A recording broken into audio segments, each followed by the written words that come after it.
Welcome to Shriji food. હું છું મનીષા ઠક્કર. આજે આપણે કચોરીને પણ ટક્કર મારે એવા ખૂબ જ સરસ મજાના ટેસ્ટી તુવેર વડા બનાવીશું, જેને તમે કચોરી વડા પણ કહી શકો છો. તો ચાલો આને બનાવવાનું શરૂ કરીએ. સૌથી પહેલાં આપણે આના માટે સ્ટફિંગ બનાવીને તૈયાર કરવાનું છે.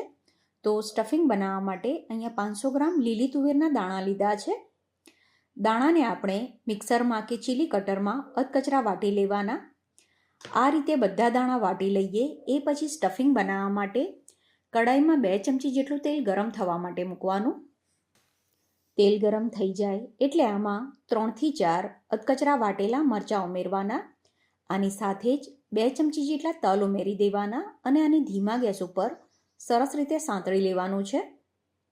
તલ અને મરચાં સંતળાઈ જાય એટલે જે અધકચરી વાટેલી તુવેર છે એ આમાં ઉમેરવાની. હવે ધીમા ગેસ ઉપર જ તુવેરના જે દાણા છે એને સરસ રીતે શેકવાના છે. કાચા જ દાણા ઉપયોગમાં લીધા છે એટલે આને ધીમા ગેસ ઉપર સરસ રીતે શેકવાના. દાણા થોડા શેકાય ત્યારબાદ આમાં મીઠું ઉમેરવાનું છે. તો આટલા માપમાં 1/2 થી પોણી ચમચી કે તમારા ઘરના સ્વાદ પ્રમાણે મીઠું ઉમેરી દેવાનું. અને આ રીતે આને થોડી વારે હલાવતા રહીને દાણાને સરસ રીતે કૂક કરી લેવાના છે. સ્ટફિંગ શેકાઈ જશે એટલે આ રીતે તમને આ મિશ્રણ છૂટું દેખાશે.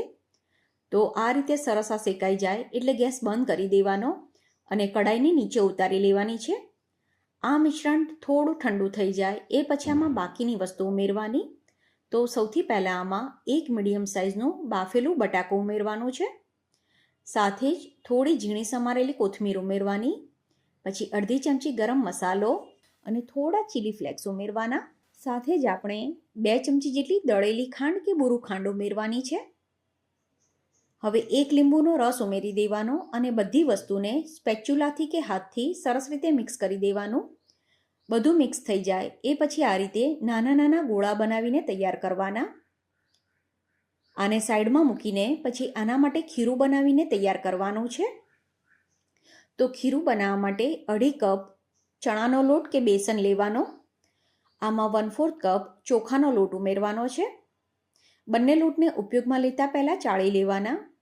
હવે જરૂર પ્રમાણે પાણી ઉમેરીને આનું મીડિયમ થીક ખીરું બનાવવાનું. ખીરાને ઢાંકીને 10 મિનિટ રહેવા દેવાનું છે.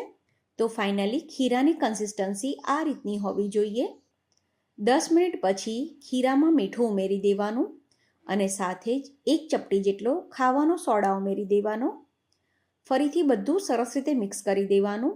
હવે આને તળવા માટે કડાઈમાં તેલ ગરમ થવા માટે મૂકી દેવાનું. તેલ ગરમ થાય એટલે બનાવેલા બોલ્સ આમાં નાખવાના અને હાથથી કે ચમચીની મદદથી આ રીતે કચોરી વડા કે તુવેર વડા આપણે બનાવવાના છે. આને મીડિયમ ફ્લેમ પર ફ્રાય કરવાના.